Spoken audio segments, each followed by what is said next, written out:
이번 일주일 동안 일당갑니다에선 오랜 역사와 전통을 자랑하는 한의학에 대해서 얘기해보는 한의원이 있는 나라 준비했습니다. 한의원이 있는 우리나라에서는 한의원에서 쉽게 치료를 받는 것들이 있는데요.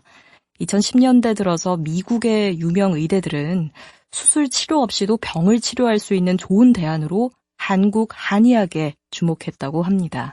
한의원이 있는 우리나라에서만 얘기할 수 있는 주제들을 한의원이 있는 나라 코너에서 얘기를 나눠보려고 합니다. 오늘 그 첫 순서로 중국에서 임상수료를 마치시고 중의학에 대한 장점을 한의학에 접목해서 20년 넘게 임상한의사로서 활동하고 계신 연세한의원 손정희 원장님 전화로 연결해서 면역력에 대한 얘기 나눠보도록 하겠습니다. 원장님, 안녕하세요. 네, 안녕하세요. 예, 원장님 오늘 첫 방송이신데요. 저희 청취자분들께 먼저 한 말씀 부탁드릴게요. 네, 안녕하세요. 저는 대전에서 27년째 진료를 하고 있는 연세한의원 원장 손정희라고 합니다. 예, 반갑습니다. 네. 앞서 또 저희가 잠깐 소개를 해드리기도 했는데 중국에서 임상수료를 마치셨다고요. 중국에서 네. 임상수료를 해야겠다고 결심하신 어떤 이유가 있을까요? 네. 저는 1995년도에 이제 한의대를 졸업해서 면허를 취득을 했는데요. 예. 당시에 저희 본교 부속병원이 있으니까 그 부분을 지원하는 부분도 고려를 했었습니다. 예. 근데 저희가 본과 시절에 임상에 대해서 배울 때는 지금도 그렇습니다만 중의학 논문을 많이 참고를 하거든요. 예. 물론 저희도 우수한 논문이 많습니다만 중국은 인구가 많지 않습니까? 예. 그래서 이제 논문들이 워낙 케이스가 많아서 참고를 하는데 제가 워낙 성격이 급해서 그 부분을 직접 눈으로 보고 싶어서 결정을 했습니다. 그러셨군요. 네. 근데 국내 또 한의사가 이렇게 중국의 임상 연구, 연구 성과들을 수료하는 기회가 적은 게 사실인데요. 아무래도 네. 언어의 장벽도 있을 것 같고요. 어떤 힘든 점은 없으셨나요? 지금은 저희 후배 선생님들이 가끔 계시더라고요. 근데 예. 제가 갔을 때는 95년도는 한중 수교가 된 지 2년밖에 되지 않았습니다. 예. 그리고 지금처럼 인터넷이 발달된 상황이 아니라 한의사인 저를 수련의로 받아주는 병원을 찾기가 참 어려웠어요. 예. 그래서 저희 어머님이 저 대신에 서울로 직접 가셔가지고 막 여러 정보를 취합해서 예. 이제 지금도 워낙 우수한 대학으로 알려져 있는 이제 북경 중의 학원, 이제 학원이 대학이거든요. 예. 거기에 부속병원에 임상의로 갈 수 있게 되었습니다. 그리고 제가 갔을 때는 중국어를 한마디도 못했어요. 예. 근데 영어는 조금 할 줄 알아서 병원 측의 배려로 영어를 잘하시는 중의사분을 통역으로 붙여주셔서 수업에 참여를 할 수 있었고 또 요 한의학의 의학 용어라는 게 예. 지금 저희 다른 동료 선생님들도 그러시지만 저희는 수업을 할 때 이미 한문과 한자로 수업을 하고 있지 않습니까? 예. 그래서 사실 읽고 쓰는 부분에 대해서는 크게 문제가 없었습니다. 그렇군요. 네. 이렇게 쭉 듣는 입장에서야 그렇구나 싶을 수가 있지만 수료하시는 동안에는 또 얼마나 또 보이지 않는 많은 노력을 하셨을까 싶습니다. 아무래도 또 장단점을 다 알고 계실 것 같은데 좀 어떤 차이가 있을까요? 네. 제가 다는 모르겠지만 제가 체감한 걸로는 예. 한의학과 중의학이 이제 원류는 같은 학문입니다만 그 두 나라의 자연 환경과 국민성이 많이 다르지 않습니까? 예. 그에 따라서 발달해온 그 의학이 발달해온 과정이 약간 다르기도 하고요. 특히 우리나라의 한의학은 물론 많은 동료 선배님들이 이제 광범위한 질환을 잘 다루고 계시고 또 치료도 해내고 있지만 중의학에 비해서 질환에 대한 예방의학적 성격도 많이 성과를 이루고 계시는 것 같아요. 예. 그러니까 쉽게 말씀드려서 병이 생기기 전에 몸을 미리 보완해서 예방한다라는 그런 부분이 한국에서는 많은 부분을 차지하고 있고 예. 아주 더 쉽게 말씀드려서 보양 문화라고 하죠. 예. 이런 부분이 중국 중의학에서는 조금 특이하게 보는 부분이기도 합니다. 예. 네, 그리고 중의학은 워낙 그 국가에서 전폭적인 지원을 하세요. 제도적인 지원이 어마어마하셔가지고 예. 암이라든가 이제 기타 난치병 이런 연구에 굉장히 많은 인력들이 투입이 됩니다. 그래서 이제 최근에 뉴스에도 몇 년 전에 나온 걸 기억하실지 모르지만 투유유라는 그 중의사가 있어요.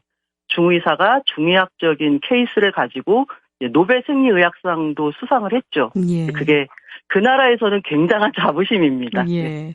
우리나라에도 우수한 또 한의사분들이 많이 계시기 때문에 노벨 그렇죠. 생리의학상 수상자도 좀 얼른 나왔으면 하는 바람이 드네요. 저도 바랍니다. 예. 그러면 본격적으로 이제 오늘 주제 얘기 한번 나눠보겠습니다. 지금 또 코로나19 때문에 오늘 저희 퀴즈에서도 나가기도 했습니다만 면역력을 높이는 방법 굉장히 많은 분들이 관심을 갖고 계신데요. 한의학에서의 면역, 이 면역력을 어떻게 보는지 궁금합니다. 네, 저희는 용어를 면역력이라는 개념을 부정거사라고 표현을 합니다. 예. 이게 부정이라는 의미는 인체가 질환에 대한 항병력 또는 저항력을 조절하고 안정성을 증가한다는 것을 부정이라고 하고요. 예. 거사라는 의미는 면역을 불안하게 하는 그러한 요소를 빨리 배제한다, 치료해낸다라는 거를 거사라고 합니다. 예. 그러니까 면역력이 있다는 건 우리 몸이 질환에 대한 항병력, 저항력을 갖고 있는 상태가 이제 안정적으로 유지되는 그런 상태라는 말씀이신데 이런 면역력이 약해지게 되면 우리 몸에서 어떤 증상들이 나타납니까? 네. 한의학에서는 그 인체의 체표면을 감싸서 외부로부터 뭐 이렇게 기온이라든가 환경 변화에 방어하는 기능, 요런 거를 강조하는 기운을 위기라고 표현합니다. 위기, 예. 예, 위기. 그러니까 방위군 하죠. 지구 방위군 할 때 그 예. 위자입니다. 예. 예, 그래서 이런 위기가 굉장히 강할 때는 외부로부터 들어오는 어떤 바이러스라든가 박테리아 같은 침입 물질이라든가 아니면 저희가 기온의 편차라든가 혹은 환경 변화에 대응하지 않도록 견고하게 방어를 하고 있습니다. 예. 그리고 혹시 얘가 강하면, 위기가 강하면 다소 침입이 되더라도 제어가 쉽죠. 그죠? 분사력이 강하면 공격이 와도 쉽게 이겨낼 수 있지 않습니까? 예. 그런 위기를 표현하는데 요게 약해지면 질환이 되는 거죠. 그래서 뭐 외부의 온도 변화, 환경 변화 또는 아까 설명드린 바이러스라든가 박테리아 같은 실제 침입 요소 이게 몸 안에 들어오게 되면 사람 몸도 말씀드린 그 면역력이 발생을 해야 되잖아요. 예. 네, 그게 이제 경보를 울리게 되겠죠. 예. 면역이 있다면 그 경보가 울려서 저희한테 질환이 들어왔어, 질환이 생기게 됐어 라고 표현을 할 때 일단 체온의 변화가 생깁니다. 네, 저희가 감기 걸리면 살짝 온도가 올라가죠. 예. 또는 피부의 재생력이나 방어력이 약해집니다. 뭐 흔히 뭐 입에 수포가 생겨요, 그죠? 예. 몸이 약해지면 뭐 아주 그 일반적으로 쓰시는 말씀이지만 입술 주변에 뭐 입술이 찢어져요 이런 표현도 쓰시잖아요. 예. 예. 네네. 그리고 또 하나 또 쉽게 체크하실 수 있는 부분이 저희 한자로는 발한이라 그래서 땀을 내는 과정. 요 발한이 조금 차이가 생깁니다. 예. 그러니까 예를 들면 저희가 뭐 기운이 떨어지면 안 그러던 사람이 식은땀을 흘려요. 이런 표현도 쓰지 않습니까? 예. 예, 그래서 이렇게 발안의 상태가 많이 달라지세요. 참 면역력이 떨어지게 되면 여러 가지 그런 신호들을 좀 보내는 거군요. 피부에도 드러나게 되고 체온의 그렇죠. 변화도 드러나게 되는 건데 약간 그런 신호를 그간 무시해온 게 아닌가 이런 생각도 좀 드는데요. 그러면 이런 면역력을 균형 있게 좀 유지하는 게 가장 중요할 것 같아요. 어떤 방법들이 좀 도움이 될까요? 네, 저는 환자분들이 저한테 질문할 때 늘상 말씀드리는 것 중에 예. 가장 좋은 면역력 유지 방법은 수면입니다. 수면. 물론 예, 먹거리도 중요한데 먹거리와 수면 중에 누가 더 중요해요라고 하면 저는 수면이 더 중요하다고 항상 설명을 드립니다. 예, 수면이 더 중요하다고 보시는 이유가 따로 있을까요? 네, 이게 수면을 이루게 하는 장소가 뇌라는 거는 뭐 서양의학이나 한의학이나 동일하지 않습니까? 예. 근데 요 수면의 질을 결정하는 키포인트는 한의학에서는 간으로 봅니다.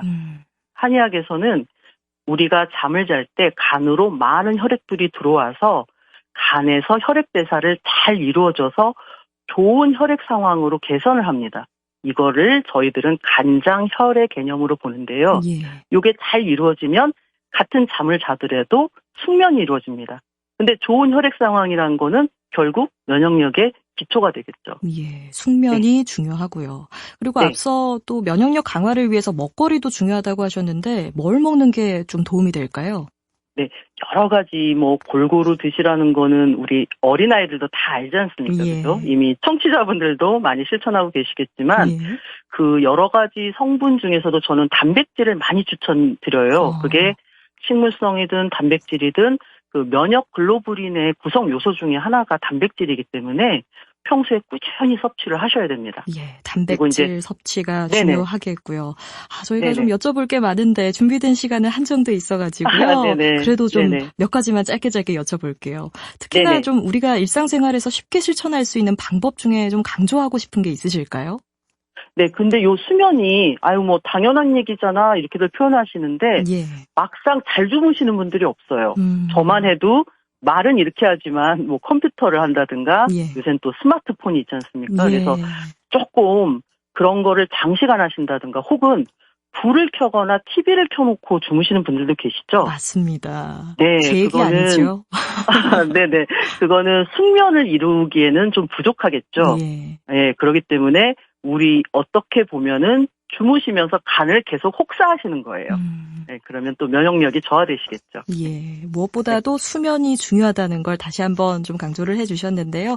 오늘은 네네. 또 시간이 다 돼서요. 내일 또 이어서 원장님의 다양한 얘기 한번 좀 들어보는 시간 갖도록 하겠습니다. 원장님, 네. 오늘 말씀 고맙습니다. 네, 고맙습니다. 지금까지 연세한의원 손정희 원장과 함께했습니다.